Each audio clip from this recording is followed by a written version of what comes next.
Welcome to the Vanishing Map Storytime, where stories speak and answers echo. The Belt of Chaos by Shan Shan Nie, audiobook. Part 1. The floating palace drifts across the sea along with the pale blue sun, the spiky tips of its 13 towers fraying at the edges, symbols of a kingdom under looming uncertainty. Waves crash into sharp, ragged rocks, the sound shaking the chambers as Warden Gerkolli descends from the cloudless sky. The warden retracts his wings, revealing red eyes that starkly contrast against the canvas of his hunter-green feathers. A practiced glide through a circular window marks his entrance into the palace, a ritual befitting the warden, the long-standing head of the timekeepers of AmaReegon. Enveloped in a timeless stasis, the kingdom of AmaReegon has thrived under his custodianship, as he is devoted to ensuring its perpetual peace and stability. Yet this tranquility now faces disruption with the king's recent abdication.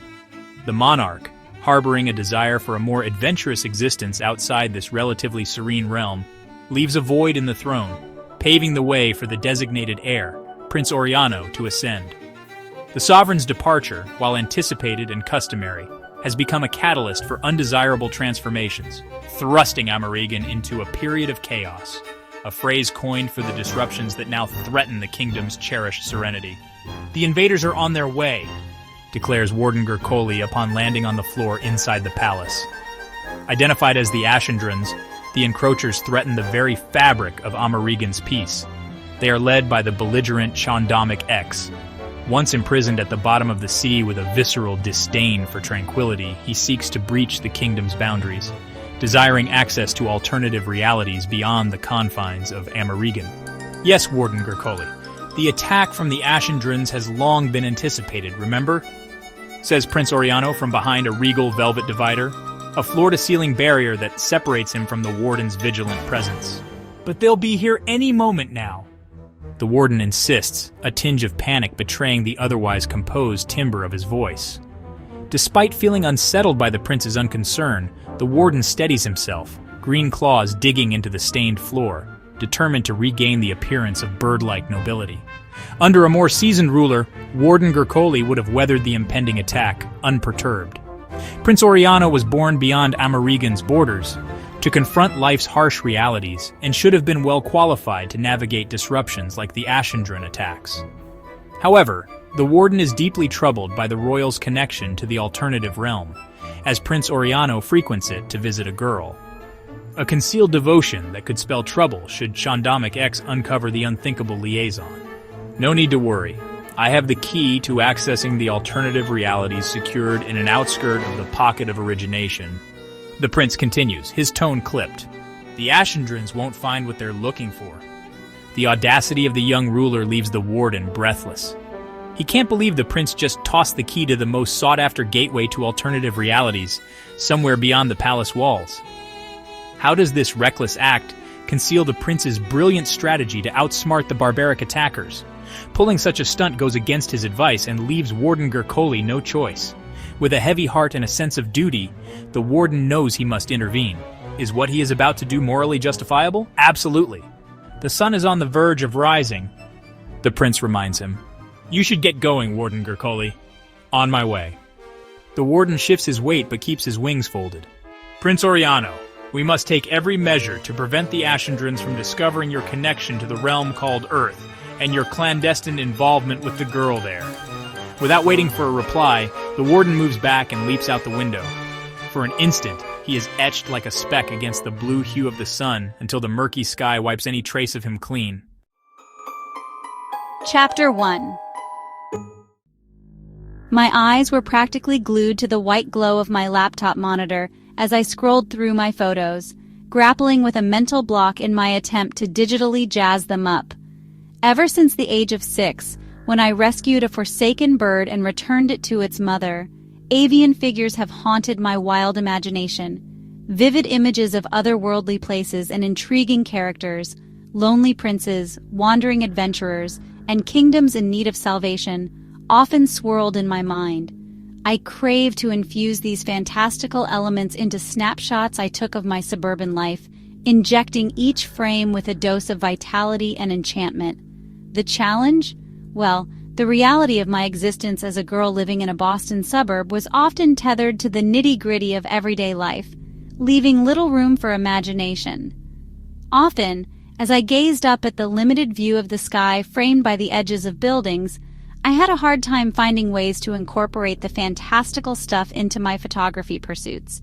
Growing older only put my world right in the middle of schedules and plans. The once vibrant wellspring of my creativity seemed to have dwindled, leaving me essentially as the reigning queen of planning, like, all the time. Converting those imaginative ideas into tangible pictures had become a bit of a struggle, you know?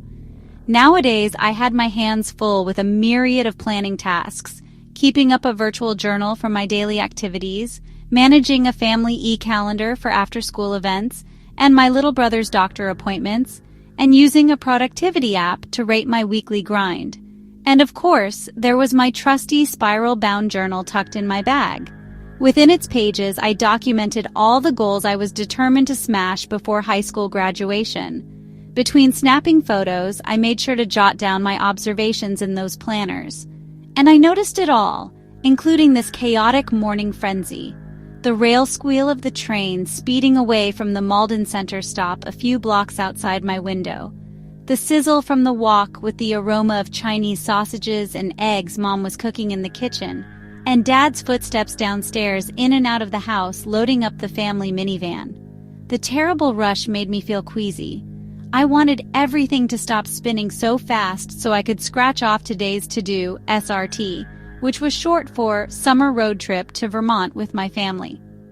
Details were missing from the entry because leaving town was the last thing I wanted. I had way cooler plans for the summer.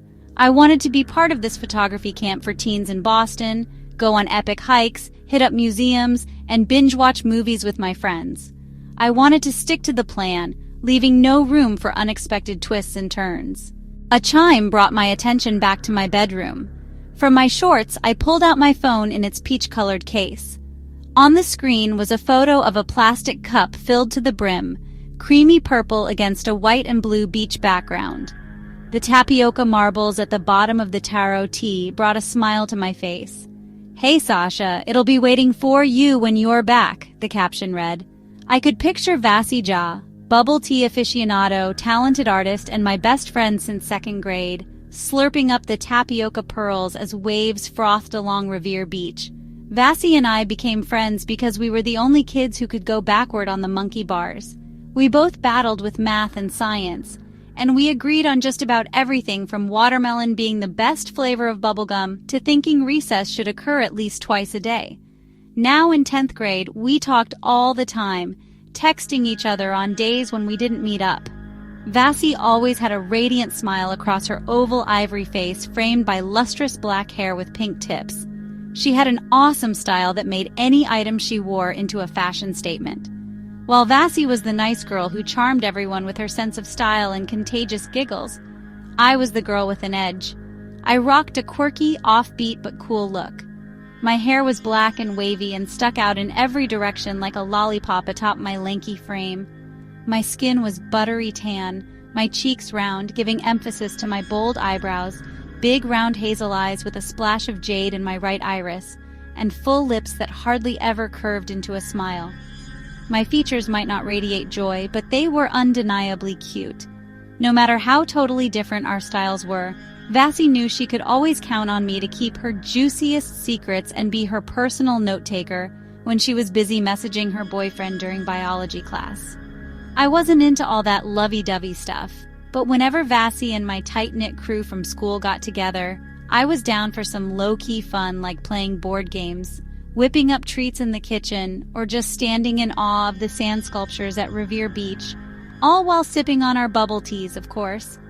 But beach day had to be crossed out for SRT. I brushed aside my curls and keyed in, "Aw, QQ," on my phone. Without pausing, I replaced the crying emoticon with, "Can't wait." I couldn't allow myself to be a killjoy.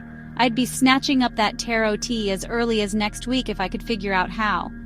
I sent the text to Vasi, saved my half-finished photos, closed my laptop, and stowed it in my suitcase containing both my and my brother's belongings.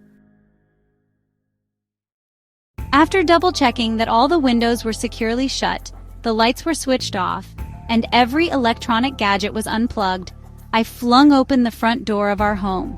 Whoa! The thick June air hit me like a wall of humidity. Up above, a crew of birds cruised low, almost blending in with the gathering gray clouds riding on their backs.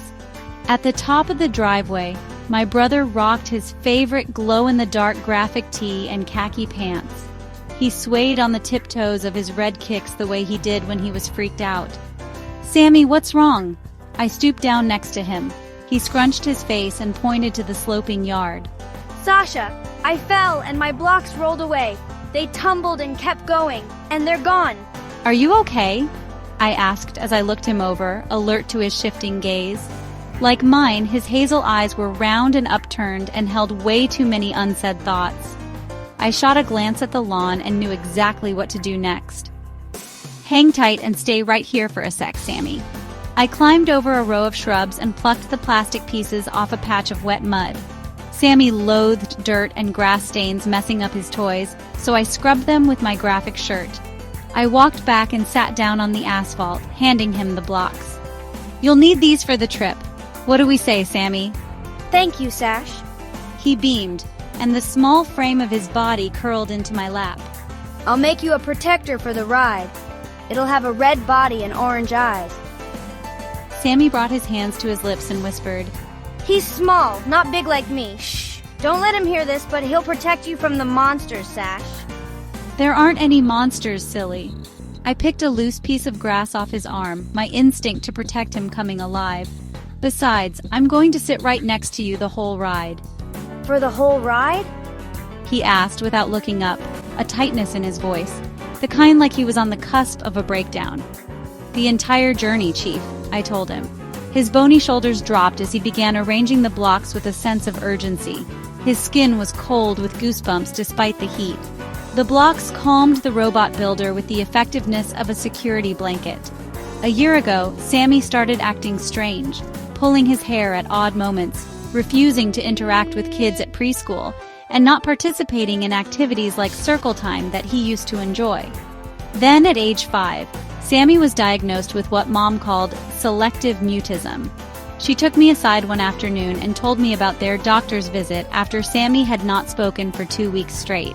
The specialist said Sammy suffered from an anxiety disorder that caused him to not talk for extended periods of time. Mom shared the news with me because she had always expected me to be Sammy's caretaker. Our 11-year age difference made it non-negotiable that I looked after him. I was devoted to Sammy, as a responsible and caring 16-year-old sister should be. It helped that Sammy was a great kid. Sweet, thoughtful, always eager to share with me his stash of stickers, candies, and those Chinese red envelopes filled with lucky money he received as holiday gifts. And get this, even with the diagnosis, the kid was a chatterbox with me, talking my ear off like there was no tomorrow. He'd go around calling me his BFF and claiming he was my guardian angel. Gotta admit, it is kinda cute. Sammy appeared content working his toy blocks to keep his imaginary foes at bay. But I knew the real monster he worried about was the trip.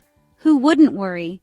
When my parents announced last week that we were heading to Enosburg, Vermont, they'd called it a family vacation. A fun surprise for the summer, was how they phrased it. In reality, we'd be house-sitting for Mom's friend, collecting mail, sweeping the floor, and cutting the grass. For 2 months. I didn't mind the chores, but when they dropped that bombshell announcement, it totally threw me off. Seriously? They sprung this trip on us out of nowhere, and it felt very unsettling.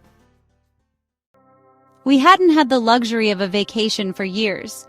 You could tell things were tight at home. Coupons were stacked up on the corner of the kitchen table, ripped right out of newspapers. Eating out was limited to the last Sunday of the month, after my gymnastics class. Mom's accounting work expanded to include account balances for a few restaurants in Brighton, and Dad's days spent at his photography studio in Malden stretched ever so long. I wondered if Sammy had picked up on the financial stress even though my parents tried hard to keep it under wraps. Things weren't going well at Dad's photography studio. I had been working there as a receptionist on Saturdays for the past 3 years. Now, at age 16, I managed phone calls and translated paperwork for Dad and some of his Chinese-speaking patrons. Men and women in fine business attire had been visiting Dad at the studio.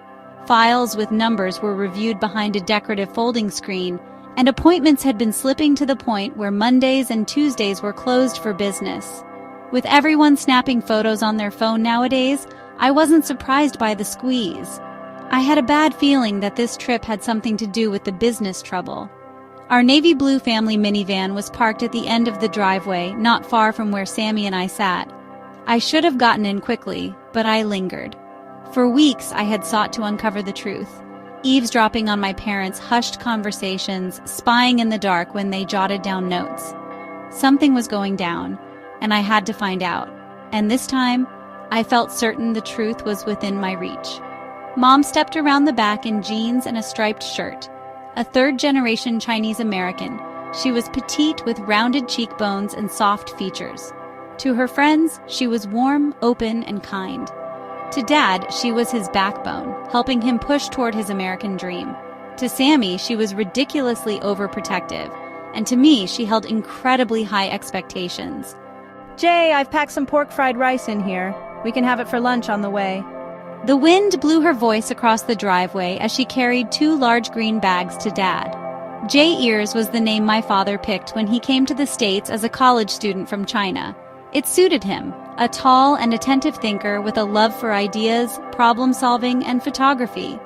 As usual, Dad had his hair tied into a bun at the back, and he sported the navy t-shirt that I'd bought him for his birthday with a picture of a camera on the front and the caption, "Dad calls the shots at home," in big letters. Smaller font underneath read, "When Mom is at work." Dad loved the shirt so much that it had earned the status of being his go-to wardrobe on days when he was home and the studio was closed for business. Dad finished loading the bags into the minivan and then turned to Mom. "We should make it into town by 3 o'clock, said Dad. Mom hesitated. I know we went over this, Jay, but I'm still not sure. Not sure about what? I ducked down behind a boxwood bush with Sammy so Dad wouldn't catch us eavesdropping. Is it about leaving this place? Dad asked. For good? The phrase, "for good," was a sucker punch. Surely my parents weren't considering uprooting the family. Mom loved the Boston area. She worked so much nowadays that her one remaining joy was seeing her friends on Sunday afternoons. She loved the convenience of hopping on the T to visit them, and she had to be concerned over Sammy. His only comfort in school besides the blocks was a spinning seesaw in the playground that he couldn't stop raving about. How would he react to living in Vermont? And Dad wouldn't simply ditch his studio after more than 20 years of time and devotion. Well, partly that, and partly... Mom raked a hand through her hair. I think you should reconsider selling the business. Take some more time to think about it, Jay. Were they seriously going to sell Dad's photography studio? A dream he had built up from scratch since arriving in the United States?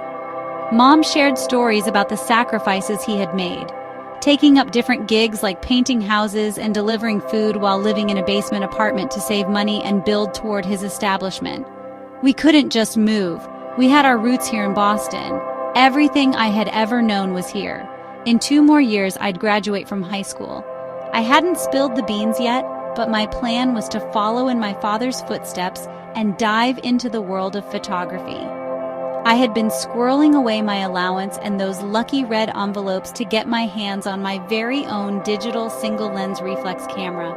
I even snagged a wicked versatile 18 to 55 mm lens to go with it. My dream? Capturing mind-blowing, otherworldly landscape shots that froze precious moments in time. I didn't want to wander too far, though. I had to stay close to home to help at the studio, expand my portfolio, and keep an eye on Sammy. We'll be okay, Helen. We did the numbers, remember? Things will work out. Dad said, and gave Mom's shoulder a squeeze. Look, if you want, we'll call the agent and tell him that we aren't putting the house on the market. Heat flushed my ears. No wonder the house was so tidy. With the clutter cleared out, appliances wiped down, floors and windows washed, and packing boxes piled up inside the garage. We were going away so the house would be ready for showings. No, that's fine, Jay. Mom replied quietly. I've sent over the paperwork. I'm just worried. I'm with you, Helen. Once the transition is over, we'll have enough for Sam's new treatment. Vermont has one of the best behavioral programs in the area. That's true. It'd be good for him in the long run. We'll just have to find the right time to tell Sasha. She'll understand. Mom paused. Where are the kids? It took all my strength to quell the qualms in my stomach as I reached under Sammy's arms and lifted him up. Let's hit the road. Dragging my luggage, I guided him to the minivan. Sammy, Sasha, there you are! Mom exclaimed with relief. Did you pack all of Sammy's clothes and toys, Sash? By 16, I was already half a head taller than Mom, but without a trace of her charisma. Of course, everything he needs should be here, I said, trying to reassure her with a smile before changing the subject. Mom, something smells really good. I inhaled the scent of fried rice, beaten eggs, diced meat, and vegetables, focusing on that rather than the queasiness swallowing me. I helped Dad load our luggage into the minivan. The whole time, I kept my gaze on the trunk as the storm continued brewing inside me. Sasha, were Mom and Dad fighting earlier?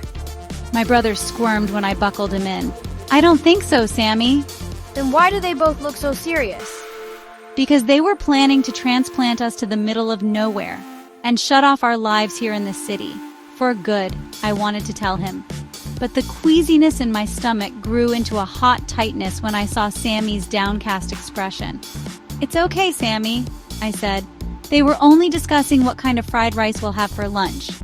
Do I have to eat all of it, including the onions? He asked. No, Chief. I smiled and gazed into his eyes. How about this? I'll trade my pork sausage for your onions. 1 sausage for 3 onions. 1 sausage for 3 onions. He giggled, his eyes turning into crescent moons. I exhaled, but my worries remained trapped in my head. I was torn between wanting to protect Sammy and feeling inadequate. Ever since my brother was born, my parents had very little time for me. I wished they didn't work so much, that they had time to join me for walks, come to my gymnastics competitions, and watch movies with me. I did all that was expected of me. My efforts earned their trust, but not their time. What I struggled with was their decision to move to Vermont for Sammy at the cost of wrecking my life halfway through high school. Was I not important enough for them to consider how the whole thing could affect me? Not enough for them to wait until I graduated? Didn't I deserve to be given all the facts so that I could figure out my future? I hung on to my planners because the routines, task lists, and goals felt more real than the phantom affection I wished for. I blew out air until my heart steadied, and a faint glimmer of hope warmed my chest. Maybe I had read the situation wrong. I had to confirm before we headed off into the unknown. Wait for me, Sammy, I told him. I won't be long. I felt his hand on my arm, cold and clammy. I don't want the monsters to take you. He pled, shoulders raised up to his earlobes. No monsters around here, I stroked his cheek. And I'll be back before you know it, I promise. Promise, Sammy repeated with a nod too pensive for his age. I stepped out of the car into the stifling humidity. The air felt heavy, oppressive, and it carried the squeal of cars from afar like the warning sounds of a siren. I uncoiled the edge of my gray tee and walked over to my parents at the back of the minivan. You ready? Asked my father, his smile marked by wariness. I shook my head and tried to form words, but all that escaped was a question. Dad, do you still need me at the studio when summer is over? He rubbed the stubble on his chin. Sasha, what makes you ask? Mom chimed in. Jay, are you sure this is the right time? What's really going on with this trip to Vermont? I pressed. The conversation felt awkward, as the three of us spoke only in questions, like dodgeball players staying in the game by avoiding the hits. Dad took a long look at me and released a sigh. Sasha, you've always been observant. I think you know. We might extend the vacation if we all like it there. Mom and I want you and Sammy to see first what it's like living in Vermont before we make a final decision. I should have known. After seeing the influx of pamphlets and mail about real estate, behavioral programs, and schools, I had watched as my parents packed way too much stuff than needed for just a 2-month getaway. Of course, I knew what they really had in mind. But Dad, you're listing the house. He held his eyes on me, his voice becoming firmer. It's necessary that we have a solution for our home. Now, Sasha, Mom intervened. think of Sammy. Vermont has great programs that can benefit him. He'll love being in a quieter place. I wanted what was best for Sammy, but I felt devastated because it'd be tough to make new friends in a different high school. Even now, meeting up with my friends was difficult because everyone was so occupied with their relationships. Breakups and makeups seemed to be all the rage. I didn't want to dive into a relationship just to be cool or not feel so alone. Now I had to worry about making new friends, joining a new gymnastics team, and establishing a new life. Mom, I want the best program for Sammy too. But what about me? My school, gymnastics, and my friends? I understand that you're worried, Sasha. You'll have a chance to say goodbye to your friends when we come back to pack. Mom gazed up, genuinely surprised. You don't sound like yourself, Sasha. Let's talk once we get to Vermont. Mom never told me point blank that I was inconsiderate, but the insinuation still stung. I forced down the tightness and wished for my father to speak up for me. I needed him to see me wanting something as badly as he once did. Dad, Boston has the best art programs. I want to enroll and become a photographer, like you.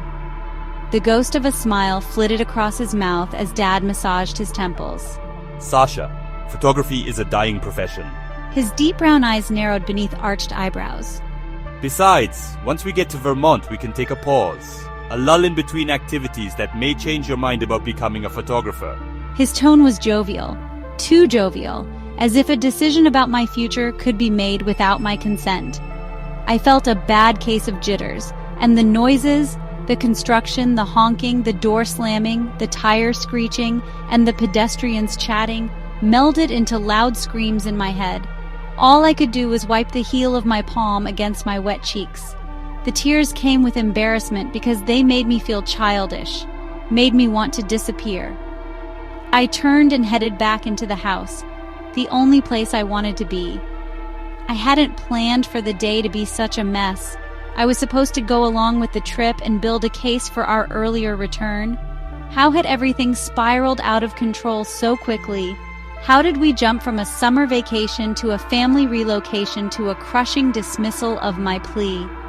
Once I stepped inside the kitchen, the lingering scent of fried rice filled my nostrils.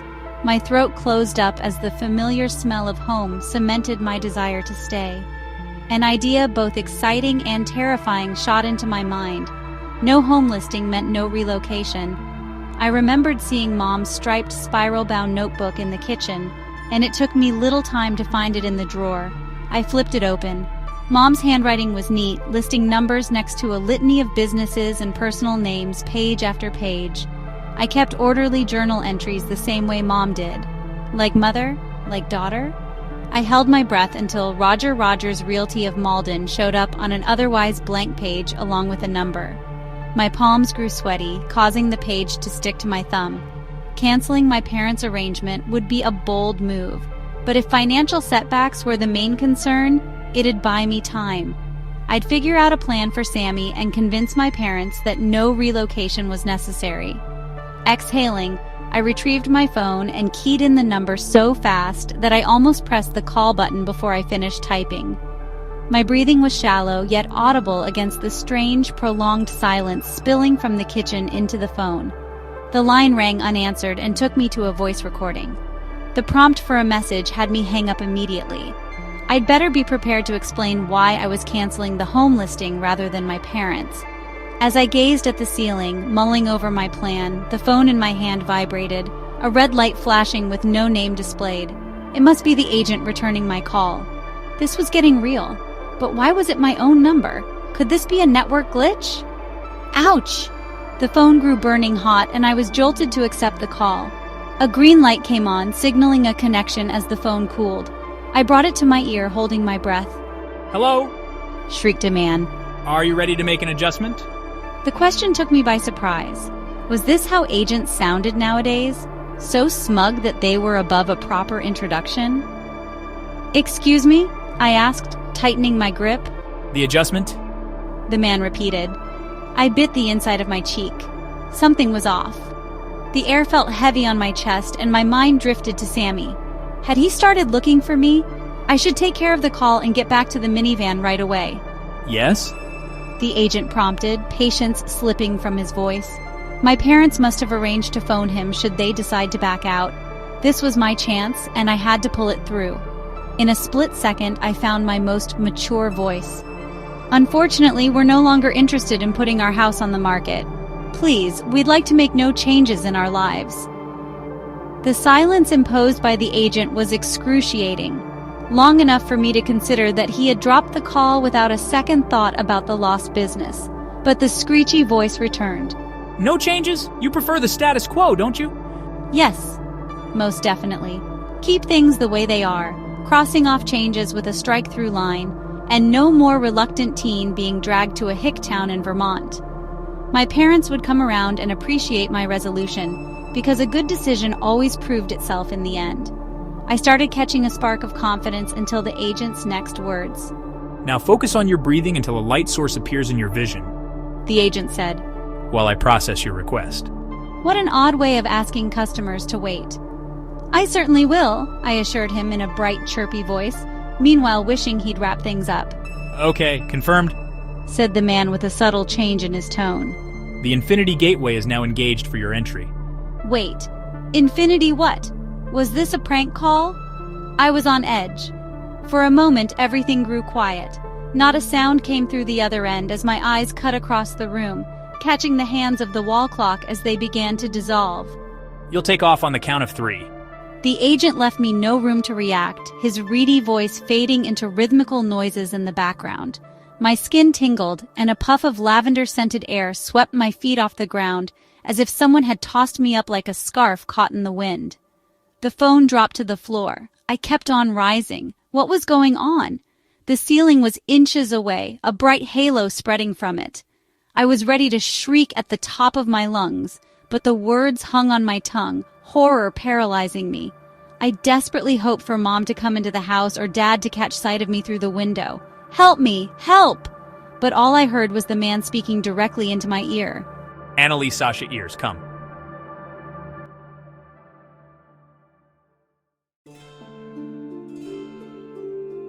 Subscribe to the Vanishing Map channel and stay tuned for the next chapter.